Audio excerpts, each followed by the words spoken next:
अस्सलाम वालेकुम, मैं हूं शाहजेब खानजादा।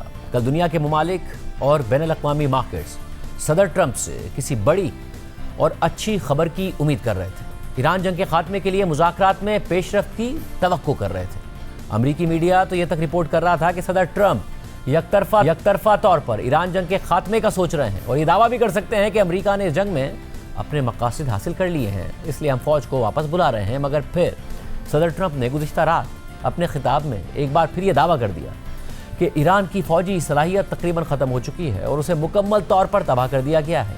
इस दौरान ट्रंप ने ईरान पर मज़ीद शदीद हमलों की धमकी देते हुए ये इंदिया भी दे दिया कि यह जंग अगले 2 से 3 हफ्तों तक जारी रह सकती है। ताहम ट्रंप के इन दावों और धमकियों के फ़ौरन बाद ही ईरान ने इसराइल की जानिब मज़ीद मिसाइल्स दाग दिए।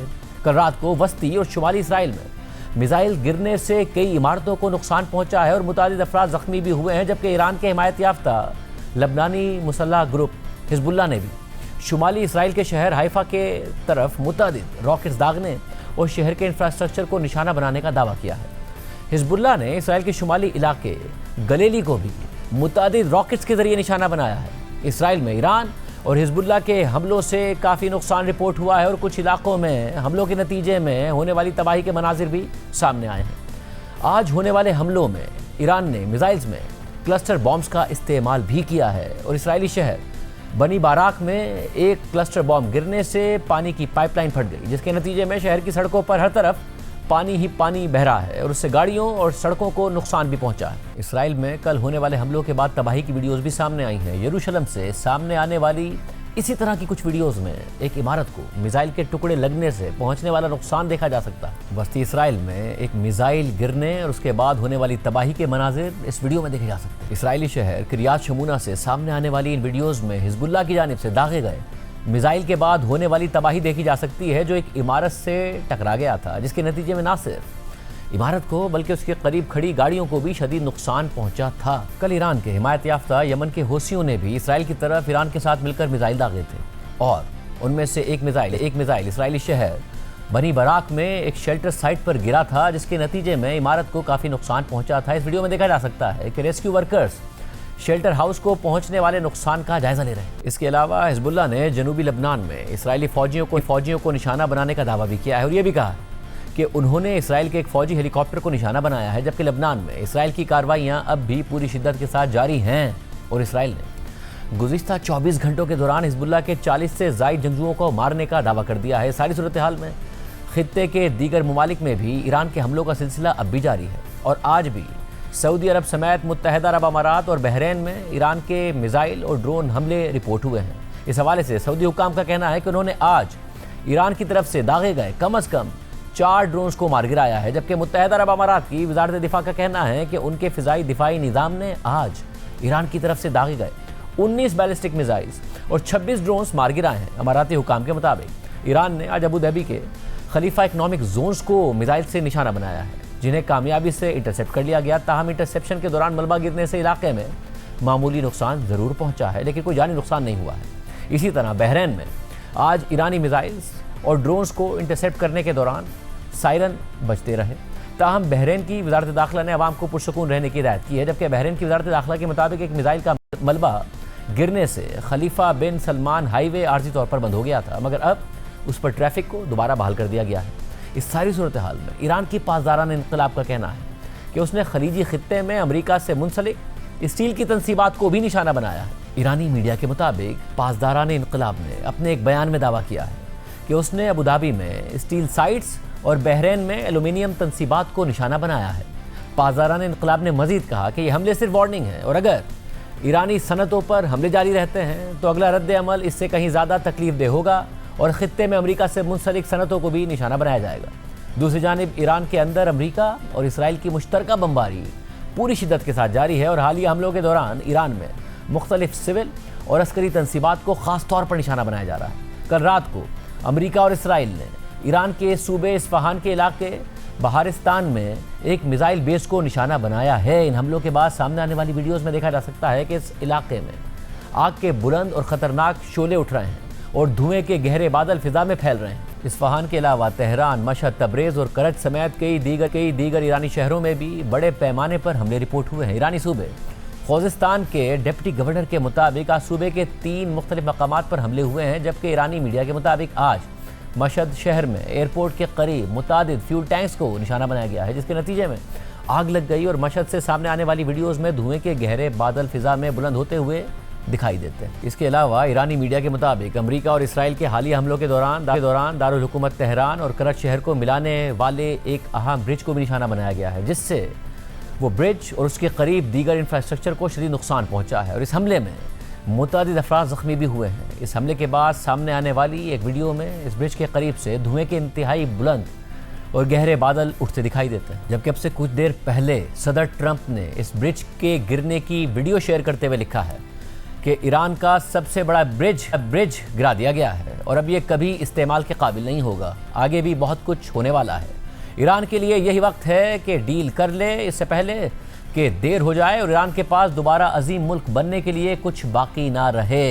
ईरानी हुकाम का ये भी कहना है कि अमेरिका और इसराइल के हमलों के दौरान ईरान की अहम सकाफती इमारतों, स्कूलों और अस्पतालों को भी निशाना बनाया जा रहा है और ईरान की रेड क्रिसेंट के मुताबिक अब तक ईरान में कम से कम 320 अस्पतालों और तिब्बी मराकज़ को निशाना बनाया जा चुका है। आज आला ईरानी हुकाम ने तेहरान में एक तबाह हाल इमारत की तस्वीर जारी करते हुए कहा है कि अमेरिका और इसराइलियों के हमलों में पैस्ट्योर इंस्टीट्यूट ऑफ ईरान को निशाना बनाया गया है, जो 1920 में कायम होने वाला एक तारीखी मेडिकल रिसर्च सेंटर है और इंटरनेशनल पैस्ट्योर नेटवर्क का रुकन है। ईरानी हुकाम के मुताबिक हमलों में सेंटर की इमारत को शदीद नुकसान पहुंचा है। ईरानी हुकाम की जानिब से जारी की गई इन तस्वीर में देखा जा सकता है कि कॉम्प्लेक्स और इससे मुंसलिक कई इमारतें बमबारी के बाद मुकम्मल तौर पर तबाह हो चुकी हैं। इसके अलावा आज अमरीकी फोर्सेज ने शुमाली इराक के इलाके मौसिल में ईरान की हिमायत याफ्ता पॉपुलर मोबिलाइजेशन फोर्सेस के हेडक्वार्टर पर भी फिजाई हमले किए हैं। अमरीकी फ़ौज के मुताबिक इन हमलों के दौरान ईरानी हिमायत के कई अहम कमांडर्स को निशाना बनाया गया और वो मारे गए हैं और आज इराकी शहर मौसिल में पॉपुलर मोबिलाइजेशन फोर्सेस के मुतादिद रहनुमाओं की नमाज जनाजा भी अदा की गई है। दूसरी जानिब अमरीकी अखबार वॉल स्ट्रीट जर्नल के बाद एक और अमरीकी अखबार वॉशिंगटन पोस्ट भी यही रिपोर्ट कर रहा है कि सदर ट्रंप को ईरान में बूट्स ऑन ग्राउंड का मंसूबा पेश किया गया है और वो भी ईरान के अफजूदा यूरेनियम को निकाल कर अमरीका लाने के लिए। रिपोर्ट के मुताबिक अमरीकी फ़ौज ने सदर ट्रंप को एक मंसूबा दिया है जिसमें ईरान से तकरीबन 1000 पाउंड इंतहाई अफजूदा यूरेनियम कब्जे में लेने की बात की गई है। इस मामले से वाकिफ 2 अफराद ने बताया है कि इसके लिए ज़मीन खोदने के आलात लाने और कार्गो तैयारों के लिए रनवे बनाने की ज़रूरत होगी ताकि अफजूदा यूरेनियम ईरान के अंदर से निकालकर बाहर ले जाया जा सके। इन 2 अफराद के मुताबिक सदर ट्रंप ने गुज़िश्ता हफ्ते इस पेचीदा मंसूबे का प्रपोजल मांगा था, जिसके बाद उन्हें ब्रीफिंग दी गई थी और इसके साथ सदर ट्रंप को अहम ऑपरेशनल खतरात से भी आगाह किया गया था। ट्रंप की जानिब से यह प्लान तलब किया जाना इस बात की निशानदही करता है कि वो एक इंतहाई हसास और ख़तरनाक खुसूसी ऑपरेशन पर गौर करने में दिलचस्पी ले रहे हैं। अखबार ने एक साबिक ऑपरेटर के हवाले से लिखा है कि यह अमल सुस्त रफ्तार, मोहतात और इंतहाई मोहल्लिक हो सकता है। एक्सफिल्ट्रेशन का अमल भी अमरीकी फ़ौजियों, आलात और जौहरी मवाद को मुमकिना ईरानी हमलों के ख़तरात से दो चार कर देगा, क्योंकि मुतादिद एहलकार दुश्मन के इलाके से एयरलिफ्ट किए जाएंगे। साबिक हुक्काम ने कहा कि यह ऑपरेशन पेचीदा और ख़तरनाक होगा, यहाँ तक कि निकोलस मदुरो को वेनेजुएला से गिरफ्तार करने और पाकिस्तान में ओसामा बिन लादेन को मारने जैसी छापा मार कार्रवाइयाँ भी इसके मुकाबले में आसान लगेंगी। वो कार्रवाइयाँ मिनटों और घंटों के हिसाब से की गई थी, लेकिन ईरान से यूरेनियम निकालकर मुंतकिल करने की ये कार्रवाई अगर निस्बतन आसानी से हो भी जाए तब भी हफ्तों ले सकती है। रिपोर्ट के मुताबिक ईरान की जौहरी हथियार बनाने की सलाहियत महदूद करना अमरीकी इंतजामिया का बुनियादी मकसद है, लेकिन माहिरीन के मुताबिक ये एक इंतहाई मुश्किल कार्रवाई होगी जो पहले कभी किसी जंग के दौरान नहीं की गई। इस मिशन के लिए सैकड़ों या हज़ारों फौजियों और भारी आलात को मुंतकिल करने की ज़रूरत होगी ताकि अफजूदा यूरेनियम को निकाला जा सके।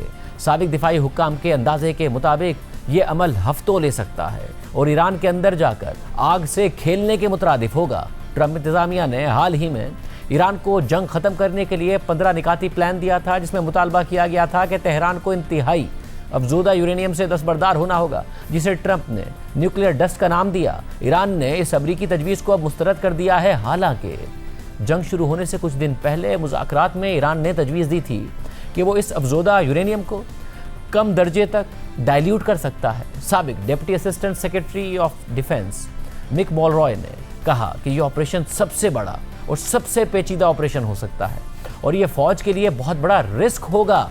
सदर ट्रंप ने इस मामले में अपनी दिलचस्पी का एक और इशारा देते हुए अमरीकियों को फॉक्स न्यूज़ के मेज़बान मार्क लेविन का प्रोग्राम देखने की तरगीब दी, जो इसराइल के सख्त हामी हैं। और अपने उस प्रोग्राम में उन्होंने कहा कि अमेरिका को खुसूसी ज़मीनी फौजी तैनात करके ईरान के यूरेनियम पर कब्जा कर लेना चाहिए। जून में अमेरिका ने ईरान के जौहरी मराकज़ पर बमबारी की थी, लेकिन बैनुल-अक़वामी एटमी तवानाई एजेंसी के मुताबिक ईरान ने तकरीबन 970 पाउंड यूरेनियम जमा कर लिया, जो 60% तक अफजोदा है और हथियार बनाने की सतह के बहुत करीब है। IAEA के डायरेक्टर जनरल के मुताबिक इसमें से आधे से ज़्यादा मवाद इस्फहान के बाहर एक एटमी मरकज़ की सुरंगों में रखा गया, जो 300 फीट से ज़्यादा गहराई में वाक़ हैं। बाकी मवाद नतंज़ में और मुमकिना तौर पर दीगर जगहों पर रखा गया है। रिपोर्ट के मुताबिक फ्रांसीसी अखबार लिमॉन के जानिब से गुज़िश्ता साल जून के अवाइल में शाया की गई सैटेलाइट तस्वीर और institute for science and international security के तजज़िये से जाहिर हुआ कि एक बड़ा ट्रक 18 नीले बैरल्स लेकर इस्फहान एटमी मरकज़ के जनूबी दरवाजे की तरफ जा रहा था। अगर ये उस पर लदे हुए मवाद की हतमी तस्दीक मुमकिन नहीं थी, लेकिन इंस्टीट्यूट ने अंदाज़ा लगाया कि सबसे ज़्यादा इम्कान यही था कि उन बैरल्स में इंतहाई अफजोदा यूरेनियम के सिलेंडर थे और वो सुरंग के अंदर ज़ख़ीरा करने के लिए मुंतकिल किए जा रहे थे। उसके चंद दिन बाद ही जून में इसराइल और फिर अमेरिका ने ईरानी अहदाफ पर शदीद बमबारी की थी। IAEA के डायरेक्टर जनरल ने मार्च के वक्त में सहाफ़ियों को बताया था कि इस्फहान के मरकज़ तक रसाई जून में अमरीकी बमबारी के बाद मलबा जमा होने की वजह से मुश्किल हो गई है। इसके बाद से ईरान की जानिब से वहाँ से यूरेनियम निकालने के लिए बड़े इक़दाम नहीं देखे गए। शायद वहाँ एक कार या ट्रक गया होगा, लेकिन कोई बुलडोज़र खुदाई करता दिखाई नहीं दिया। उन्होंने मज़ीद कहा कि इस मवाद की बड़ी मिकदार काफ़ी हद तक ताबकार है, लिहाजा अगर वहाँ बराह रास्त हमला हुआ तो कुछ ताबकारी फैल सकती है। रिपोर्ट के मुताबिक इस मामले से वाकिफ एक शख्स ने बताया कि इस्फहान के ज़ेरे ज़मीन ज़ख़ीरे तक पहुँचने के लिए अमरीकी फ़ौज को खुदाई के आलात लाने होंगे, कंक्रीट और शीशे की ढाल तोड़नी होगी, किसी भी दूसरी हिफाजती ढाल को तोड़ना होगा और फिर किसी तरह नीचे पहुँचकर जौहरी मवाद से भरे कंटेनर्स निकालने होंगे। फिर उन कंटेनर्स को बाहर ले जाना होगा। इसके लिए जो वक्त चाहिए होगा उसका अंदाज़ा चंद हफ्तों से लेकर कई महीनों तक लगाया जा रहा है। यानी अमरीकी फ़ौजी यूरेनियम निकालने के लिए लंबे अरसे तक ईरानी सरजमीन पर मौजूद रहेंगे और वो ईरान जो अरब ममालिक और इसराइल पर मुसलसल हमले कर रहा है, वो इन फौजियों के साथ क्या करेगा। ताम अखबार के मुताबिक रिटायर्ड जनरल जोसेफ फुटेल ने कहा है कि इस कार्रवाई से मुतालिक बहुत से खतरात हैं। यह बहुत पेचीदा अमल है, इसमें मुमकिन तौर पर जानी नुकसान भी हो सकता है, लेकिन अमरीकी खुसूसी ऑपरेशन फोर्सेस को इस काम के लिए तैयार किया गया है।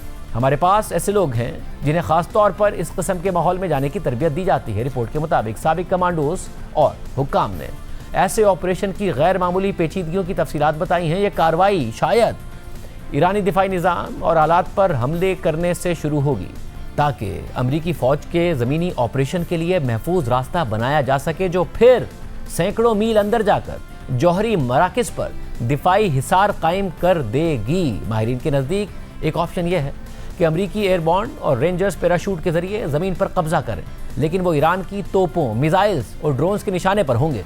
इसके बाद इंजीनियर्स मुमकिन तौर पर सप्लाई और आलात लाने के लिए एक एयर स्ट्रिप बनाएंगे, जबकि कुछ सामान कार्गो तैयारों से एयर ड्रॉप किया जा सकता है या हेलीकॉप्टर से लाया जा सकता है। मगर दोनों सूरतों में आहिस्ता हरकत करने वाले ये ट्रांसपोर्ट तैयारे ईरानी हमलों की जद में आ सकते हैं।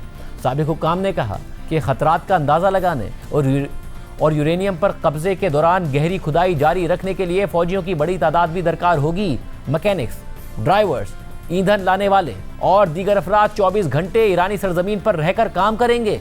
खुराक और पानी की मुस्तकिल सप्लाई दरकार होगी। तवानाई के महकमे और दीगर एजेंसियों के सिविल न्यूक्लियर माहिरीन की भी ज़रूरत होगी। इन लोगों की रिहाइश, खुराक और हिफाजत के इंतजामात किसी लो प्रोफाइल खुफिया मिशन की तरह नहीं, बल्कि शायद ईरानी सरजमीन पर एक छोटे फौजी अड्डे की तरह होंगे।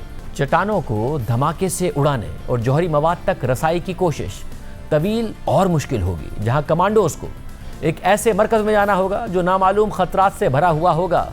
यानी ये एक नामुमकिन ऑपरेशन लगता है। इस सारी सूरत हाल में ईरानी सदर मसूद पेज़ेश्कियान ने अमरीकी अवाम के नाम ख़त जारी किया है, जिसमें उन्होंने अमरीकी अवाम के सामने सवाल उठा दिया है कि क्या अमरीका फर्स्ट आज अमरीकी हुकूमत की तरजीहात में शामिल है, क्या ये हकीकत नहीं है कि अमेरिका इस जारहियत में इसराइल के नुमाइंदे के तौर पर शामिल हुआ है? ईरानी सदर ने मजीद लिखा है कि ईरानी अवाम की अमेरिका, यूरोप और हमसाया ममालिक समेत दूसरी अक़वाम से कोई दुश्मनी नहीं है। अपनी पूरी तारीख में बार बार की बैरूनी मुदाखलत और दबाव के दौरान भी ईरानियों ने हमेशा हुकूमतों और उनके अवाम के दरमियान वाज़ेह फ़र्क रखा है। और ये कोई आर्जी सियासी मौक़िफ़ नहीं है, बल्कि ईरानी सकाफ़त के उसूलों और इज्तिमाई शऊर से गहरा ताल्लुक़ रखता है। ताहम ईरान ने मुसल्लत की गई जंगों का बहादुरी से जवाब ज़रूर दिया है। ईरानी सदर के ख़त के मुताबिक ईरान ने मुज़ाकरात किए, मुआहिदा किया, अपनी तमाम जिम्मेदारियाँ पूरी की, जबकि मुज़ाकरात के दौरान ही 2 बार ईरान के ख़िलाफ़ जारहियत करने के फ़ैसले अमरीकी हुकूमत के थे। तसादुम और बातचीत के दरमियान इंतखाब हकीकी भी है और नतीजा खेज़ भी है, और ये नतीजा आने वाली नस्लों के मुस्तकबिल को तश्कील देगा। प्रोग्राम में एक ब्रेक शामिल करते हैं, उसके बाद तफसीली तज्ज़िया आपके सामने रखेंगे कि सदर ट्रंप की तवक्कात के बरक्स क्या कुछ हो रहा है। एक ब्रेक के बाद सदर ट्रंप ने कल रात फिर वही किया जो वो ईरान जंग शुरू होने के बाद मुसलसल 5 हफ्तों से कर रहे हैं, यानी जंग खत्म होने का तासुर दिया, मार्केट्स को एक बार फिर ऊपर नीचे करके मजीद वोलेटाइल कर दिया, और 1 दर्जन से ज़ायद दफ़ा अमेरिका की जीत और ईरान की तबाही का दावा कर चुके हैं। वाज़ेह नज़र आ रहा है कि सदर ट्रंप किसी भी तरह इस जंग को ख़त्म करना चाह रहे हैं, मगर इस वक्त इस जंग को ख़त्म करने के लिए 2 फरीकों का राज़ी होना ज़रूरी है। एक फ़रीक है अमेरिका और दूसरा ईरान, और ईरान को इस वक्त वाज़ेह नज़र आ रहा है कि सदर ट्रंप फंस चुके हैं। इसलिए ईरान भी ये जंग सदर ट्रंप की शराइत पर उन्हें फेस सेविंग देते हुए ख़त्म करने को तैयार नहीं है, क्योंकि अमेरिका और इसराइल को यह जंग जीतने के लिए मुकम्मल तौर पर जीतना लाज़िम है, और ईरान को यह जंग जीतने के लिए सिर्फ हारना नहीं है, क्योंकि इस जंग का कोई भी नतीजा जो ईरान की शिकस्त की सूरत में नहीं निकलेगा वो ईरान की जीत कहलाएगा। सदर ट्रंप ने पहले ईरान को 48 घंटे दिए, फिर 5 दिन दिए, और फिर मज़ीद 10 दिन देते हुए 6 अप्रैल की डेडलाइन पहले ही दी हुई है, मगर बमबारी भी कर रहे हैं। इसके बाद सदर ट्रंप की धमकी के मुताबिक ईरान के एनर्जी इंफ्रास्ट्रक्चर को टारगेट किया जाएगा, मगर ईरान ने सदर ट्रंप की धमकी के जवाब में धमकी दे दी, हमलों के जवाब में मज़ीद हमले कर दिए, मगर सदर ट्रंप ने फिर धमकी दी। तो ईरान की वज़ारत ख़ारजा की तर्जुमान इस्माइल बक़ाई ने जवाब दिया कि ईरान इस साइकिल को बर्दाश्त नहीं करेगा कि जिसमें जंग छेड़ दी जाती है, फिर मुज़ाकरात होते हैं, फिर सीज़ फायर होता है, और फिर दोबारा जंग छेड़कर सब कुछ रिपीट कर दिया जाता है। जबकि एक तरफ सदर ट्रंप ने यह कहा कि ईरान की मिलिट्री सलाहियत तबाह कर दी गई है, तो दूसरी तरफ ईरान की जॉइंट मिलिट्री कमांड ने जवाब दिया कि हम इस दावे को मुस्तरद करते हैं। ईरान की खातमुल अनबिया सेंट्रल हेडक्वार्टर के तर्जुमान ने दावा किया कि ईरान की जिन मिलिट्री साइट्स पर अमेरिका और इसराइल ने हमले किए हैं वो तो मामूली नुकसान है, क्योंकि ईरान की अहम प्रोडक्शन साइट्स तो नामालूम मकाम पर हैं और अमरीकी और इसराइली हमलों की पहुंच से बहुत दूर है। इसके अलावा सदर ट्रंप ने यह भी दावा कर दिया कि ईरान में रेजीम चेंज हो चुका, और अब जो रेजीम है वो पहले से बेहतर है और ताउन भी कर रहा है, और ये नया रेजीम जंग का खात्मा भी चाहता है, इसलिए हमसे मुज़ाकरात भी कर रहा है। मगर सदर ट्रंप का ये दावा भी हक़ाइक़ के बिल्कुल बरक्स मालूम होता है, क्योंकि आयतुल्लाह ख़ामनाई तो इस जंग के पहले दिन, बिल्कुल पहले दिन 28 फरवरी को ही अमरीकी और इसराइली हमलों में शहीद हो गए थे। इसके बाद खित्ते में अमरीकी बेसिस पर हमले किसने किए? नए रेजीम ने। अरब ममालिक पर हमले किसने किए और अब भी कर रहा है? नया रेजीम। इसराइल पर हमलों में किसने इजाफा किया? नए रेजीम ने। लबनान में हिजबुल्लाह और यमन में होसी बागी इसराइल के खिलाफ कब मुतहर्रिक हुए और हमले करने लगे?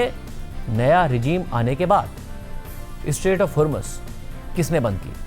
और आज भी बंद की हुई है नए रेजीम ने। मगर सदर ट्रंप ईरान जंग को ख़त्म करने और अपनी फेस सेविंग के लिए इतने बेताब हैं कि इसी नए रेजीम की तारीफ़ें भी कर रहे हैं और इसी को धमकियाँ भी दे रहे हैं। मगर साथ ही उन्होंने कल ये भी कह दिया कि ईरान में रेजीम चेंज तो हमारा टारगेट था ही नहीं, और अब ये भी कह रहे हैं कि हमारा असल टारगेट तो ईरान को न्यूक्लियर बॉम्ब हासिल करने से रोकना था। मगर ज़रा सोचिए, अगर रेजीम चेंज अमेरिका का टारगेट ही नहीं था तो 28 फरवरी को शुरू होने वाली इस जंग में सबसे पहला हमला ईरान की क़यादत पर क्यों किया गया और ख़ामनाई को क्यों शहीद किया गया? और अब तो ख़ुद मगरबी मीडिया रिपोर्ट कर रहा है कि इसराइल की इंटेलिजेंस एजेंसी मोसाद के चीफ ने इसराइली वज़ीर आज़म नेतन्याहू को ये इंटेलिजेंस रिपोर्ट दी, और फिर नेतन्याहू ने सदर ट्रंप को इस बात पर कन्विंस किया कि जैसे ही ख़ामनाई को टारगेट किया जाएगा तो ईरानी अवाम को सड़कों पर लाने का इंतज़ाम मौजूद है, और जैसे ही अवाम सड़कों पर आएंगे तो रेजीम का खात्मा हो जाएगा और फिर ईरान में एक फ्रेंडली हुकूमत आ जाएगी। और ट्रंप को लगा कि जो कुछ वेनेजुएला में हुआ कि वहाँ के सदर को उनकी अहलिया समेत अगवा कर लिया, और फिर रेजिम चेंज हो गया, वैसा ही ईरान में भी हो जाएगा और फिर ट्रंप का बोलबाला हो जाएगा। हालांकि खुद मगरबी मीडिया के मुताबिक अमरीकी इंटेलिजेंस ने सदर ट्रंप को बताया था कि खामनाई की शहादत के बाद भी ईरान में रेजिम चेंज नहीं होगा। अब रेजिम चेंज में नाकामी के बाद सदर ट्रंप ये तो कह रहे हैं कि ईरान पर हमले का मकसद उसे न्यूक्लियर हथियार बनाने से रोकना है, मगर ये बात तो वो जून में ईरान के न्यूक्लियर प्लांट्स पर B-2 बम्बार तैयारों की बमबारी के बाद भी कह रहे थे। और अगर कोई ये कहता कि ईरान का तकरीबन 440 किलोग्राम यूरेनियम का जखीरा तबाह नहीं हुआ बल्कि अभी भी मौजूद है, तो ट्रंप और व्हाइट हाउस के तर्जुमान कहते कि ये जो कह रहा है बिल्कुल झूठ कह रहा है, क्योंकि ईरान की न्यूक्लियर हथियार बनाने की सलाहियत मुकम्मल तौर पर ख़त्म कर दी गई है। यानी आज के सदर ट्रंप जून के सदर ट्रंप को झूठा करार दे रहे हैं और उन लोगों को सच्चा करार दे रहे हैं जिन्हें जून में झूठा करार दे रहे थे। अब सदर ट्रंप के मज़े का खेज बयानात की फहरिस्त देखिए। नंबर 1, ईरान कभी स्ट्रेट ऑफ हुर्मुज़ को बंद नहीं कर सकता, किया तो उसे अमरीकी हमलों के गज़ब का सामना करना पड़ेगा। मगर फिर ईरान ने स्ट्रेट ऑफ हुर्मुज़ को बंद करने का ऐलान कर दिया तो सदर ट्रंप का दूसरा बयान देखिए कि ईरान फौरी तौर पर स्ट्रेट ऑफ हुर्मुज़ को खोल दे, वरना उसे बदतरीन अमरीकी हमलों का सामना करना पड़ेगा। मगर ईरान ने कहा कि नहीं खोलते, तो सदर ट्रंप ने अपने ही मज़े का खेज बयानात का रिकॉर्ड तोड़ते हुए कहा कि हो सकता है कि स्ट्रेट ऑफ हुर्मुज़ को मैं और नए आयतुल्ला खामनाई मिलकर कंट्रोल करें, फिर कोई बात नहीं बनी। तो सदर ट्रंप नया बयानिया ले आया, जो कल रात भी दोहराया कि अमेरिका के पास तो सरप्लस तेल और गैस मौजूद है, हमें तो स्ट्रेट ऑफ हुर्मुज़ की ज़रूरत ही नहीं है और आइंदा भी यहाँ से तेल और गैस नहीं खरीदेंगे। इसलिए जिन ममालिक को ज़रूरत है वो स्ट्रेट ऑफ हुर्मुज़ खोलने में किरदार अदा करें। और ये सब सदर ट्रंप उस स्ट्रेट ऑफ हुर्मुज़ को खुलवाने के लिए कर रहे हैं या कह रहे हैं जो जंग से पहले खुली हुई थी और फिर जंग छेड़ दी गई, स्ट्रेट ऑफ हुर्मुज़ बंद हो गई और फिर अगर ईरान वहाँ से पाकिस्तानी फ्लैग के साथ 20 जहाज़ गुजरने दे और पाकिस्तान के वज़ीर ख़ारजा और नायब वज़ीर आज़म इसहाक़ डार इस हवाले से सोशल मीडिया पर पोस्ट करें, तो सदर ट्रंप उस पोस्ट को रीपोस्ट करते हैं और मीडिया में अपनी गुफ्तगू में उसे ईरान की तरफ से एक तोहफ़ा करार देते हैं। यानी जो हो रहा है ईरान की मर्ज़ी से हो रहा है। मगर फिर सदर ट्रंप ये दावा करते हैं कि ईरान को मुकम्मल तबाह कर दिया। ज़रा सोचिए कि इस वक्त ईरान जंग की क्या सूरत हाल समझ में आती कि इस जंग में इस वक्त लेवरेज ईरान के पास है या अमेरिका के पास है। दुनिया भर की मईशतों को रिसेशन से बचाने का हथियार किसके पास है, ईरान के पास है या अमेरिका के पास है। क्योंकि सदर ट्रंप की यह बात तो ठीक है कि अमेरिका को स्ट्रेट ऑफ हुर्मुज़ से आने वाले अरब ममालिक के तेल और गैस की ज़रूरत नहीं है। ये ज़रूरत तो ज़्यादा यूरोप, चीन, भारत, पाकिस्तान, जापान और जनूबी कोरिया जैसे ममालिक को है। मगर स्ट्रेट ऑफ हुर्मुज़ बंद होने से जो तेल की कीमतों में इजाफा हो रहा है, उससे महंगाई का बोझ अमेरिका के अवाम पर भी पड़ रहा है, जहां पेट्रोल और डीजल की कीमतों में 40% से ज़्यादा इजाफा हो चुका है और इस वजह से ये जंग अमेरिकी अवाम की जेब पर भारी पड़ रही है। जबकि OECD की फोरकास्ट के मुताबिक ईरान जंग अमेरिकी महंगाई को 4.2% पर ले जाएगी, जो G7 ममालिक में सबसे ज़्यादा महंगाई होगी। और अमेरिका के लिए एक और ख़तरा पैदा हो रहा है और वो ख़तरा है अमेरिकी डॉलर को, क्योंकि दूसरी जंग अजीम के बाद जो नया वर्ल्ड ऑर्डर बना उसमें डॉलर दुनिया की रिज़र्व करेंसी बन गया। फिर 1974 में सऊदी अरब और अमेरिका के दरमियान जो मुआहदा हुआ उसके मुताबिक सऊदी अरब अपना तेल डॉलर में बेचेगा और फिर तेल बेचकर जो डॉलर कमाएगा वो डॉलर डिनोमिनेटेड एसेट्स में लगाएगा और बदले में अमेरिका सऊदी अरब को सिक्योरिटी गारंटी देगा। और फिर दीगर अरब ममालिक ने भी ऐसा ही किया। अमेरिका ने इस खित्ते में बेसिस बनाई, पूरा सिक्योरिटी अम्ब्रेला खड़ा कर दिया। और 1979 में इनकलाब ईरान के बाद ईरान को दो चीज़ें सबसे ज़्यादा चुभती थी। एक ये कि डॉलर दुनिया की रिज़र्व करेंसी है और दूसरा खित्ते में अमरीकी बेसिस के ज़रिए खड़ा किया गया अमेरिका का सिक्योरिटी अम्ब्रेला। और एक अरसे से ईरान अमेरिका की औजारादारी ख़त्म करना चाहता था और अब तज्ज़ीह हो रहा है कि सदर ट्रंप ने यह जंग छेड़कर खुद ये दोनों मकासद प्लेट में रखकर ईरान को दे दिए। पहले अमरीकी बेसिस की बात करते हैं। खुद अमरीकी अखबार न्यूयॉर्क टाइम्स लिख रहा है कि ईरानी हमलों के बाद इस खित्ते में मौजूद अमरीका की 13 में से अक्सर मिलिट्री बेसिस अब लड़ने के नहीं बल्कि रहने के भी काबिल नहीं है और अमरीकी फ़ौजियों को ये बेसिस छोड़कर होटल्स और ऑफिस में मुंतकिल होना पड़ गया है। और अब फाइटर पायलट्स और जहाज़ों की देखभाल करने वाले अमले के अलावा बाकी ज़मीनी फ़ौजी रिमोटली काम कर रहे हैं। यानी आपने वर्क फ्रॉम होम की इस्तेलाह तो सुनी होगी, अब यहाँ वॉर फ्रॉम होम हो रही है। जबकि ईरान की पासदारान इनकलाब ने अवाम से मुतालबा किया है कि शहरों में जिन नई लोकेशंस पर ये फ़ौजी मौजूद हैं उनकी इतला दी जाए ताकि उन्हें टारगेट किया जाए। सबसे ज़्यादा नुकसान कुवैत में अमरीकी बेसिस को हुआ है, जहाँ पोर्ट अल शुएबा पर अमरीकी हमले में 6 अमरीकी फ़ौजी मारे गए और अमरीकी फौज का टेक्टिकल ऑपरेशन सेंटर तबाह कर दिया गया, जबकि अली अल सालिम एयरबेस पर हमले में अमरीकी फौजी भी जख्मी हुए और एयरक्राफ्ट स्ट्रक्चर्स को भी नुकसान पहुंचा, जबकि कैंप वोहरिंग पर हमले में भी बहुत नुकसान हुआ। कतर में ईरानी हमले में अल उदेद एयरबेस पर अर्ली वार्निंग रडार सिस्टम तबाह हो गया। बहरीन में अमरीकी बेसिस के हेडक्वार्टर पर ईरानी ड्रोन हमले में कम्युनिकेशन इक्विपमेंट को टारगेट किया गया, जबकि सऊदी अरब में प्रिंस सुल्तान एयरबेस पर ईरानी मिसाइल और ड्रोन्स ने कम्युनिकेशन इक्विपमेंट और रिफ्यूलिंग टैंकर्स को नुकसान पहुंचाया, जबकि जुमे को सऊदी अरब की प्रिंस सुल्तान एयरबेस पर एक प्रिसिशन स्ट्राइक में अमेरिका का इंतहाई महंगा तकरीबन $270 मिलियन का E-3 सेंट्री जेट तबाह कर दिया गया, जो कि warning and control system aircraft कहलाता है। और अगर आज ये जहाज दोबारा बनाया जाता है तो अमेरिका को तकरीबन $400 मिलियन का पड़ सकता है। और अमेरिकी नशरियाती इदारों CNN, New York times, NBC, Washington post, wall street journal, सब में तज्जियाकारों ने यही राय दी है कि इस तैयारी की तबाही अमेरिका की थ्रेट मॉनिटर करने की सलाहियत को बुरी तरह मुतासिर करेगी। और साथ ही इस तबाही से ये सवाल भी उठ गया है कि अमेरिका किसी बड़ी जंग के लिए तैयार भी है या नहीं।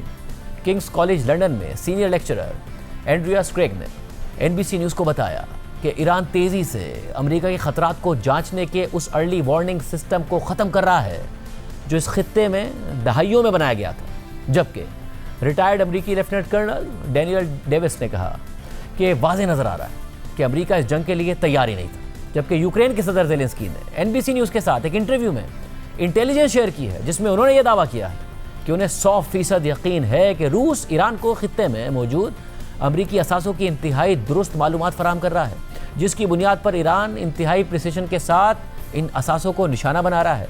जबकि वो ये दावा भी कर चुके हैं कि रूस ईरान की इमदाद कर रहा है, यानी सदर ट्रंप की इस जंग का रूस महंगा और ज़्यादा तेल बेचकर भी माली फ़ायदा उठा रहा है और ईरान को इंटेलिजेंस देकर अमेरिका को मिलिट्री और माली नुकसान भी पहुंचा रहा है। दूसरी तरफ अमेरिकी डॉलर को खतरे के हवाले से ईरान के पैरामिलिट्री इकोनॉमिक कमीशन के मेंबर रसूल बख्शी का कहना है कि स्ट्रेट ऑफ हुर्मुज़ हमारा वो मजबूत तरीन हथियार है जो अमेरिकी डॉलर की बालादस्ती और अजारादारी यानी सुप्रीमेसी को तोड़ कर रख देगा। उन्होंने ये भी कहा कि ये जंग वो कैटलिस्ट बन सकती है कि जिसके बाद पेट्रो डॉलर्स का खात्मा और पेट्रो युआन की शुरुआत होगी, यानी दुनिया में तेल की तिजारत अमेरिकी डॉलर्स के बजाय चीनी करेंसी युआन में होगी और इससे दुनिया की दीगर तिजारत पर भी असर पड़ेगा और अमेरिकी डॉलर का दुनिया की रिजर्व करेंसी का स्टेटस खतरे में पड़ जाएगा, क्योंकि दुनिया में सबसे ज़्यादा तिजारत तेल की खरीदो फरोख्त के ज़रिए होती है। इसलिए दुनिया भर की सेंट्रल बैंक्स अपनी पेमेंट्स के लिए डॉलर्स के रिजर्व रखते हैं, अपनी इनकम भी डॉलर्स में ही इन्वेस्ट करते हैं और इस वजह से दुनिया की बाकी ट्रेड भी डॉलर में होती है और फिर ज़्यादा सरमायाकारी अमरीकी ट्रेजरीज में होती है, जिससे अमेरिका को इंतहाई बुलंद खसारा करने के बावजूद निस्बतन सस्ता कर्जा मिल जाता है। और अगर तेल की तिजारत डॉलर्स के अलावा दीगर करेंसीज में होने लगी तो ये पूरा निज़ाम हिल कर रह जाएगा।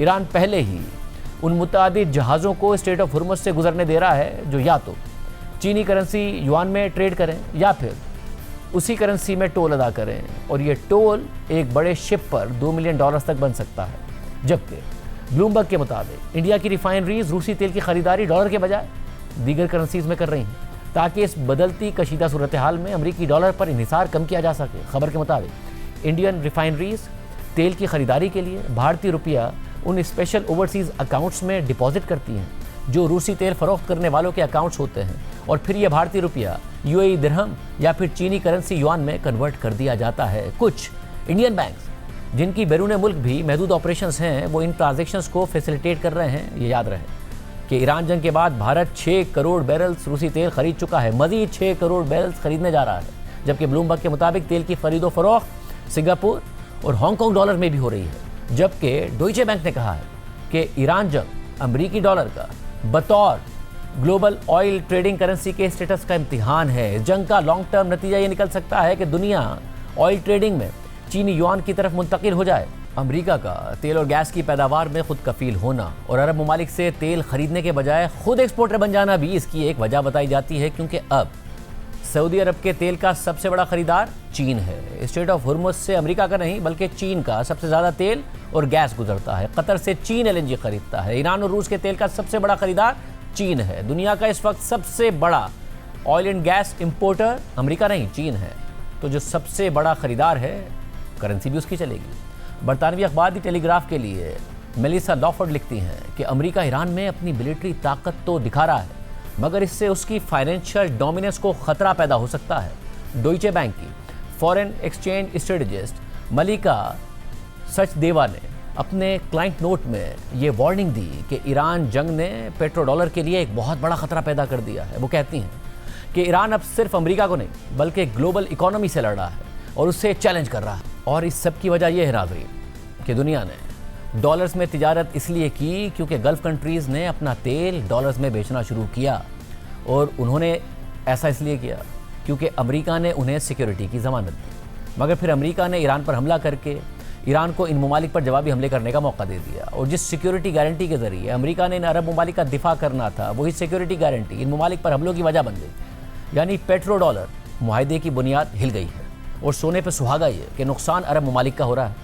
यानी जंग शुरू की नेतन्याहू के साथ मिलकर सदर ट्रंप ने, मगर हमले हो रहे हैं इन अरब ममालिक पर। तेल और गैस की पैदावार मुतासिर होने के साथ साथ इंफ्रास्ट्रक्चर की अरबों डॉलर की तबाही हो चुकी है। सिर्फ कतर के एक LNG प्लांट पर हमले के बाद 5 सालों में 100 अरब डॉलर्स के नुकसान का तखमीना लगाया गया है। मगर सदर ट्रंप कह रहे हैं कि वो अरब ममालिक से इस जंग के खर्चे पूरे करने का मुतालबा कर सकते हैं, यानी जिनका जंग शुरू करने में किरदार ही नहीं था मगर इस जंग की तबाही भुगतने में बहुत बड़ा किरदार है। मतलब जंग शुरू की इसराइल के लिए, अरब ममालिक का नुकसान कराया इसराइल के लिए, और अब पैसे भी इसराइल से नहीं इन्हीं अरब ममालिक से चाहिए। और ये अरब ममालिक इस जंग की वजह से अपना तेल और गैस नहीं बेच पा रहे हैं।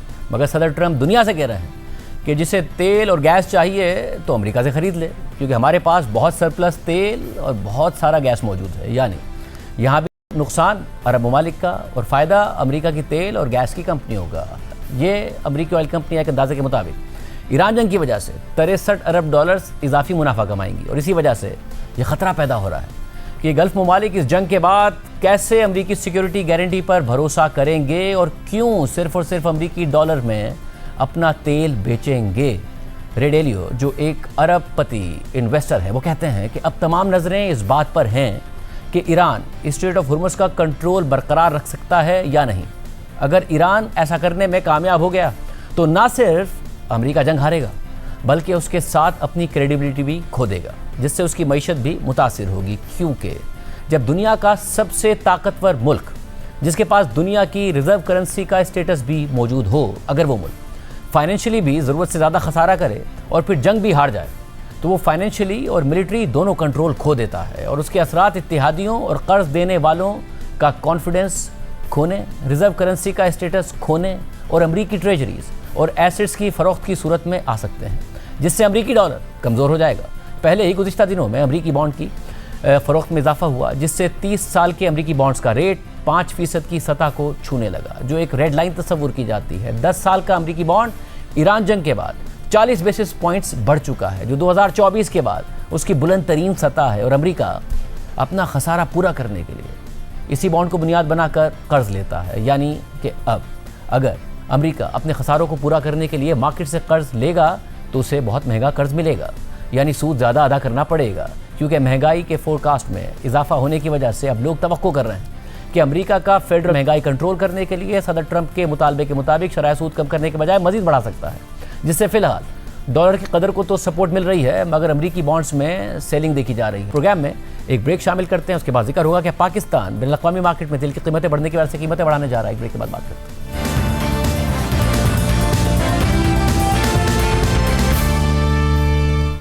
ट्रंप के एक और यू टर्न और ईरान को तबाह करने के नए दावों के बाद आज दुनिया भर में स्टॉक मार्केट्स गिर गईं और तेल की कीमतें बढ़ गईं। आज ट्रेडिंग के दौरान अमेरिका के WTI क्रूड ऑयल की कीमत 13.5% से जायद इजाफे के साथ $113 फी बैरल की सतह पर पहुंच गई, जबकि ब्रेंट क्रूड के जून फ्यूचर्स की कीमत में 8% तक का इजाफा हुआ। उसकी कीमत $109 फी बैरल की सतह पर ट्रेड हो रही थी और फिर इससे ऊपर भी चली गई। ये सारी सूरत हाल पाकिस्तान के लिए भी एक बुरी खबर है। आज अरब गल्फ डीजल की कीमत में एक दिन में बुलंद तरीन इजाफा देखा गया। एक दिन में 19% या $46 से ज़्यादा इजाफे के साथ कीमत $285 पर पहुंच गई। हुकूमत पहले ही डीजल पर सब्सिडी दे रही है और अब ईरान जंग के बाद डीजल की कीमतों में 222% इजाफा हो चुका है। डीजल की जो कीमत जंग से एक दिन पहले 27 फरवरी को 88.4 $246 फी बैरल थी वो अब $285 फी बैरल है, जबकि पेट्रोल की कीमत में 80% इजाफा हुआ है और कीमत $76 फी बैरल से $136 फी बैरल तक पहुंच गई है। जेट फ्यूल की कीमत 150% बढ़ चुकी है। जब जंग शुरू हुई और बैनुल-अक़वामी मार्केट में तेल की कीमतें बढ़ी तो हुकूमत ने पेट्रोल और डीजल की कीमतों में 55 रुपये का इजाफा किया। फिर वज़ीर आज़म ने 27 मार्च को बताया कि हुकूमत पहले पेट्रोल और डीजल की कीमत में इजाफा ना करके 69 अरब रुपए की सब्सिडी दे चुकी है और अब 56 अरब रुपए की मज़ीद सब्सिडी देगी। मगर अब हुकूमत क्या करेगी? हमारे साथ इस वक्त मौजूद हैं मुशीर वज़ीर ख़जाना खुर्रमशद साहब। खुर्रमशद साहब, बहुत शुक्रिया हमें शो में ज्वाइन करने के लिए। हुकूमत ने एक दफ़ा तेल और की कीमतें बढ़ाई, उसके बाद नहीं बढ़ाई। वज़ीर आज़म ने कहा 125 अरब रुपए की सब्सिडी हम दे चुके हैं। अब खबर आ रही है कि IMF को अब हुकूमत ने यकीन दहानी करा दी है कि तेल की कीमतों में जो इजाफा बैनुल-अक़वामी मार्केट में हुआ है उसे कंज्यूमर्स तक पास ऑन किया जाएगा। आप शहजाद इकबाल साहब के साथ प्रोग्राम में कह रहे थे कि देखिए IMF को भी मुतमईन किया, इसलिए स्टाफ लेवल भी हो गया, IMF को भी एतराज़ नहीं है। अब क्या हुकूमत के पास गुंजाइश नहीं है या IMF मानने को तैयार नहीं है और क्या बहुत ज़्यादा इजाफा होने जा रहा है? जी बहुत शुक्रिया शाहजेब मुझे प्रोग्राम में लेने के लिए। देखें, ये अब कल फैसला किया जाएगा कि क्या होगा, क्योंकि ये PM की जो है वो डिसीजन होगा कल। और वैसे भी आपको पता है शाहजेब, ये एक हफ्ते की एवरेज प्राइसेस देखी जाती हैं और कल जो है वो लास्ट डे होता है उस हफ्ते की क्लोजिंग का, कि जब ये रिव्यू किया जाता है, ऑगरा करता है कि डीजल की कीमतें क्या होंगी, पेट्रोल की कीमतें क्या रही हैं इनफैक्ट पूरे वीक में, और उससे लास्ट वीक के मुकाबले में किस तरह से चेंजेस आई हैं। तो वो इस हिसाब से जो है वो बढ़ाना है, कम करना है, वो तो एक रिकमेंडेशन आती है। और लास्ट 3 वीक से रिकमेंडेशन बढ़ाने की आ रही है। आपने देखा होगा डीजल की कीमत जो है तकरीबन 200 रुपये पर लीटर तक जो है वो बढ़ाने की बात की गई, और तकरीबन कोई पेट्रोल की अगर बात करें तो तकरीबन कोई 90 रुपये के करीब जो है उसका इंक्रीज़ की बात की गई। लेकिन आपको पता है पिछले 3 वीक्स में अपने खर्चे कट करके उसको जो है सपोर्ट किया गया है। लेकिन आपको पता है हम IMF प्रोग्राम में हैं और आगे जाते हुए एक लिमिटेड रिसोर्स के साथ एक कंट्री चल रहा है, तो डेफिनेटली जो है अगर डिसीजन का वक्त आता है तो वही लिया जा सकता है। लेकिन मैं ये नहीं कहूँगा कि आज अगर हम कोई डिसाइड किया, ये कल ही पता चलेगा कि प्राइसेस बढ़ानी है या कहीं और से कटौती करनी है या किस तरह करना है। ये क्या वज़ारत ख़ज़ाना को कहीं और गुंजाइश अब नजर आ रही है या गुंजाइश नहीं दिख रही है? देखें, जो गुंजाइश है वो तो आपको पता है PSDP से 100 बिलियन कटे हैं, और बाकी जो नॉन ERE जिसे कहते हैं नॉन एम्प्लॉय रिलेटेड फंड, उसमें से 20% उसमें से कटौती हुई। फिर आपको पता है SOE से लेकर जो कंजर्वेशन की गई उसमें से जो है वो कटौतियाँ हुई, जिसमें फ्यूल प्राइसेस को जो है वो फ्यूल की जो एलोकेशन उसको कट किया गया और उसके साथ साथ गाड़ियाँ ग्राउंड की गई। इन सबको मिला के जो है सपोर्ट तो अभी तक है, लेकिन गोइंग फॉरवर्ड डेफिनेटली ज़रूरत पड़ेगी। तो मेरे ख्याल में फिर ये डिसीजन लेने पड़ेंगे। लेकिन अच्छी बात क्या है, देखें बात इस चीज़ पे हो रही है कि अगर प्राइसेस बढ़ाई जाती हैं या प्राइसेस को रैशनलाइज किया जाता है तो एक तो ये कि टारगेटेड सब्सिडी कैसे दी जाएगी, किस उस तबके को दी जाए जो कि डिजर्विंग है, और उसको ना सब्सिडाइज किया जाए जो कि अफोर्ड कर सकता है। मिसाल के तौर पे अगर डीजल की प्राइसेस बढ़ानी पड़ती हैं तो डेफिनेटली वो जो एग्रीकल्चर का सेक्टर है, पब्लिक ट्रांसपोर्ट है, या फिर वो तबका है 2 व्हीलर्स है, 3 व्हीलर्स है, उनको कैसे जो है सब्सिडाइज किया जाए, उनको कैसे वो डायरेक्ट सब्सिडी पहुँचाई जाए। और देखिए IMF इस पर कुछ कहता भी नहीं। IMF हमेशा ये कहता है कि डायरेक्ट सब्सिडी को आप जो है सुना बहुत दफा गया है, हुआ नहीं है। ये हुकूमत पहले भी आई तो ये क्लेम करते थे कि हम इस तरीके से कीमतें बढ़ाएंगे कि मोटरसाइकिलिस्ट का कोई तरीका निकालेंगे कि उन पर इंपैक्ट ना पड़े और उनको मिल जाए, मगर आज तक ऐसा हुआ नहीं है, सिर्फ सुना गया है। आप बिल्कुल सही कह रहे हैं, लेकिन देखिए ये सिचुएशन पहले देखी भी नहीं गई। इस तरह की वॉर, इस तरह की प्राइसेस, जितना जल्दी प्राइस इंक्रीज़ हुआ है शाहजेब, आपको पता है हम ये जो है डिस्कशन करते आए हैं। पिछले कई इस तरह के इश्यूज़ हुए, ऐसी जंगें हुई, आपको यूक्रेन और रशिया की जंग भी याद होगी। उसमें पूरे साल में जाके 3-4 महीने में जाके जो है इम्पैक्ट जो है वो बड़ा आया था। लेकिन उस वक्त इशू ये था कि उस वक्त बढ़ाया ही नहीं गया था कुछ भी, और उस वक्त जो है सब्सिडी जो है वो कर्ज़ों के थ्रू पूरी की जा रही थी। आज जो है वो बढ़ाया भी गया, पहले 20%, 24%, जबकि पूरी दुनिया ने अब 80% प्राइसेस बढ़ा दिए। कल आपने देखा UAE और जो UAE ने एक्चुअली डीजल और पेट्रोल को कितना बढ़ा दिया है। तो डेफिनेटली देखें ये सारे ऑप्शन टेबल पे हैं। लेकिन आप जहां तक बात कर रहे हैं कि कैसे दी जाएगी सब्सिडी, देखें मैं आपको बड़ी अच्छी एक बात बताता हूं। प्रोविंसेस के साथ मिल के बड़ा एक अच्छी कोऑर्डिनेशन जो है ऑलरेडी हो गई है, और उनके पास हार्डकोर डेटा है कि कितने मोटरसाइकिलिस्ट हैं, कितनी जो है वो ज़मीन की जो है वो ओनरशिप कितनी किसके पास है, क्योंकि देखें एग्रीकल्चर इकॉनमी बड़ा मैटर करती है हमारे लिए। और तीसरी चीज़ ये कि पब्लिक ट्रांसपोर्ट किस तरह से जो है उसको सपोर्ट किया जाए, ताकि एक आम आदमी को पब्लिक ट्रांसपोर्ट में सफ़र करने में उसे इतनी ज़्यादा जो है वो प्राइस इन्फ्लेशन ना मिले।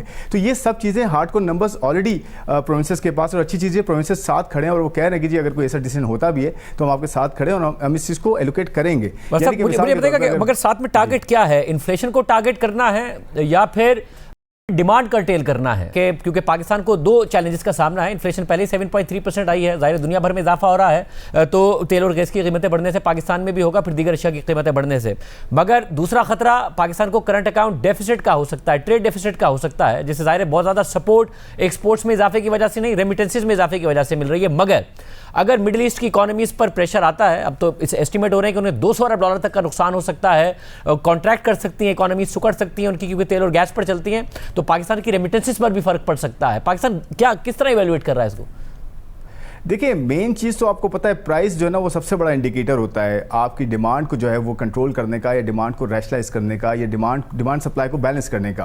तो डेफिनेटली प्राइस जो है एक बहुत बड़ा फैक्टर है, और अगर ज़रूरत पड़ेगी तो डेफिनेटली प्राइस को भी जो है रैशनलाइज किया जाएगा, क्योंकि उसकी वजह से फिर आपका करंट अकाउंट भी जो है एड्रेस होता है। क्योंकि अगर प्राइस बढ़ाते हैं और प्राइस की वजह से डिमांड गिरना शुरू होती है या डिमांड रैशनलाइज होती है, तो नेचुरली हमारी इंपोर्ट पे जो है ना प्रेशर कम हो जाएगा, और जब इंपोर्ट पे प्रेशर कम होगा तो डॉलर की जो है वो डिमांड कम हो जाएगी। तो रिलेटिवली आपका जो प्राइस होता है वो सबसे बड़ा इंडिकेटर होता है जब भी आप प्राइस ट्रांसमिशन करते हैं। तो I think price is a good indicator और is a good decider of demand supply. लेकिन मैं ये कहूँगा कि अगेन कि अगर जो है आगे जाते हुए प्राइसेस गिरती हैं, मिसाल के तौर पे आज कल की अगर बात करूं तो डीजल जो है वो नीचे आया है। इनफैक्ट एक दिन में आपको पता है ट्रंप के जो है वो एक कल की परसों की स्टेटमेंट थी, लेकिन आज फिर वो जो स्टेटमेंट आया उसकी वजह से दोबारा प्राइसेस बढ़ गई हैं। तो नेचुरली प्राइस मुझे लगता है कि रैशनलाइज करने से ज़्यादा इम्पैक्ट बेहतर आ सकता है बनस्बत इसके कि उसे रोका जाए, क्योंकि आप देखें जो कंजम्पशन के नंबर्स हैं वो बढ़ गए हैं। इनफैक्ट मार्च के महीने में पेट्रोल में 8% इजाफा और डीजल में 13%। लेकिन उसका एक ये भी जो है फैक्टर हो सकता है कि लोग बाइंग करना शुरू कर देते हैं हर हफ्ते के एंड में, कि हो सकता है आज प्राइसेस बढ़ जाएं, हो सकता है प्राइसेस बढ़ जाएं, उस चक्कर में जो है कंजम्पशन नीचे नहीं आ रही। लेकिन मैं फिर ये कहूँगा कि ये सारे ऑप्शन टेबल पे हैं कि अगर प्राइस बढ़ाई जाएगी तो टारगेट सब्सिडी भी दी जाएगी, उस पूरे सेगमेंट को सपोर्ट किया जाएगा जो कि जो है वो डिजर्विंग है, चाहे मोटरसाइकिलिस्ट हों, चाहे एग्रीकल्चरिस्ट हों, या जो छोटी ज़मीनें जो है वो रखने वाले, या पब्लिक ट्रांसपोर्ट हो, इन सबको जो है प्रोविंशियल इकोनॉमी के थ्रू जो है वो बहुत अच्छे तरीके से जो है सपोर्ट किया जाएगा। बहुत शुक्रिया खमीज़ाद साहब की गुफ्तगू आपने। अल्लाह हाफ़िज़।